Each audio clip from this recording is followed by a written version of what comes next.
Hi, Liz Doyle, the Positive Change Coach here. And I have recently been asked a really interesting question, and I love questions like this. I was asked, how do I stay positive in these uncertain times, and how do I kind of empower and inspire my clients? And well, I just thought that was great. So I'm going to just explain what I do. So for me personally, I accept the negative feelings that might come along. We all get them. We're human. We're perfectly imperfect.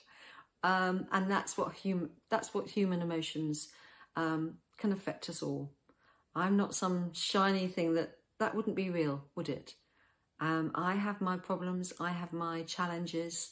And I believe wholeheartedly in embracing my vulnerability and showing up with it. So I have all the crap that's going on in life. Well, not all of it. We all have different stuff, don't we? My life is a million times better than it used to be. I did suffer greatly with a lot of anxiety. I think, to be honest, I was suffering from post-traumatic stress from certain events in my life. It didn't really manifest in a breakdown as such. It was just this overwhelming feeling. And it was almost like a lethargy. I kind of didn't see much hope. So my life now is, I even get emotional thinking about it because it was such a hard time in my life. And even that had gone after going through huge challenges. And so that's why I think it was post-traumatic. But the challenge I have nowadays, we all have challenges. So how I deal with those challenges now is, first of all, if I have a really bad, crappy day, shitty day, I allow it to happen. Because the more I try to fight it off, the more it's kind of crashing down on top of me. So I allow those feelings to visit. And as I say to my clients, allow those feelings to come, recognize them. But what I do, I let them visit, but I don't let them move in. And that's really, really important. And I find that as soon as I kind of start to accept them, and I might journal about them too, they seem to dissipate on their own, which is really, really interesting and very powerful. I'm a big believer on everything I coach. I mean, why wouldn't I be? So I meditate daily. So I meditate first thing in the morning, as soon as I wake up, and I meditate last thing at night. The one thing I do, well, I don't do every day, and I know that it's so powerful when I do, is when I meditate just for 5-10 minutes during the day. It really is incredible.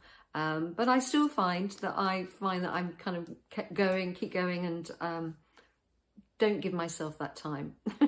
So, again, as I said, I'm perfectly imperfect. And I forgive myself for that. I do my mirror work. I'm a huge believer in mirror work, of course, because Louise Hay introduced it to us, and it's amazing. I use my affirmations, so I read my affirmations each day. I might say them aloud as well.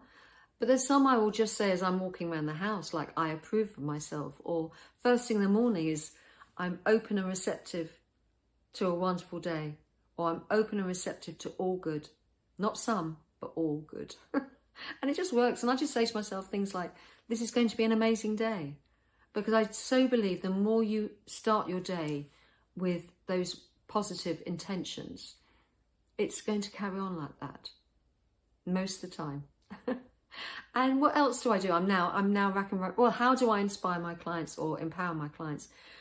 By the philosophies I share with them. I'm told, which I'm very, very thankful for, that I'm very gentle and I'm very kind with them.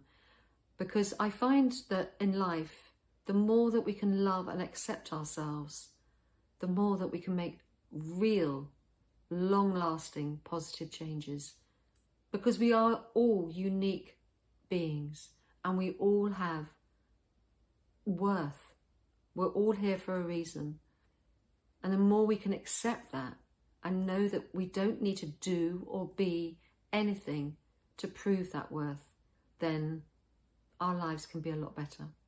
So I hope that's answered those questions. And I'm aware now I'm running over 5 minutes, which is a long video, isn't it? So thank you for watching if you've come to this stage, and I hope to catch up with you soon.